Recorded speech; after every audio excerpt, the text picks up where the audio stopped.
நாம் இந்த சீரீஸ்ல மருத்துவ ஜோதிடத்தின் பரிகாரங்களை பத்தி பார்த்துட்டு இருக்கோம். ஸோ இந்த பரிகாரங்கள் அப்படின்னு சொல்லி எடுக்கும்போது அதுல கர்ம பரிகாரம் அப்படிங்கிற ஒரு விஷயம் இருக்கு. ஸோ யாராவது ஒருத்தர் ரொம்ப கொடிய நோயால பாதிக்கப்பட்டிருக்காங்கன்னா அவங்களுக்கு ரொம்ப பவர்ஃபுல்லான பரிகாரமா என்ன பண்ணலாம்னா 6ஆம் அதிபதி எங்க இருக்காருன்னு பார்க்கணும். ஸோ 6ஆம் அதிபதி ஒருத்தங்களுக்கு 8ஆம் இடத்துல இருந்தா அவங்க நோயிலிருந்து தப்பிக்கிறதுக்கு அவங்க இறந்து போனா அவங்க உடல் உறுப்பை தானம் பண்றேன்னு சொல்லி எழுதி வச்சிடணும். ஸோ அந்த மாதிரி ஒரு டாக்குமெண்ட் ரெடி பண்ணி அவங்க எழுதி வச்சுட்டாங்கன்னா அவங்க நோயிலிருந்து தப்பிச்சிருவாங்க. ஸோ இது ஈக்குவல் டு டெத் மாதிரி. ஸோ அதுக்காக மரணம் ஏற்படாம அவங்களை காப்பாத்துறதுக்கு இது ஒரு பரிகாரம். ஸோ இந்த மாதிரி ஒரு டாக்குமெண்டேஷன் பண்றது அவங்க கர்மாவே மாற்றக்கூடிய சூழலை ஏற்படுத்தும். இது 6ஆம் அதிபதி லக்னத்துல இருந்தா அவங்க பெயரை மாத்திட்டாங்கன்னா அவங்க எந்த நோயால பாதிக்கப்பட்டிருக்காங்களோ அதுல இருந்து அவங்க வெளியில வர முடியும். ஸோ இந்த மாதிரியான சில ஸ்ட்ராங்கான பரிகாரம் பண்ணி ஒருத்தரை காப்பாற்ற முடியும். இந்த சூட்சமங்கள்லாம் நான் வகுப்புல சொல்லிக் கொடுக்க போறேன்.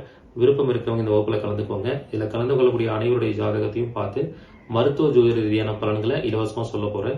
முதல்ல ஜாயின் பண்ண 100 நபர்களுக்கு மட்டுமே அனுமதி. மூத்த குடிமக்கள், மாற்றுத்திறனாளிகள், பழைய மாணவர்களுக்கு கட்டண சலுகை உண்டு. சீக்கிரமா இந்த வாய்ப்பை பயன்படுத்திக்கோங்க. நன்றி, வணக்கம், வாழ்க வளமுடன்.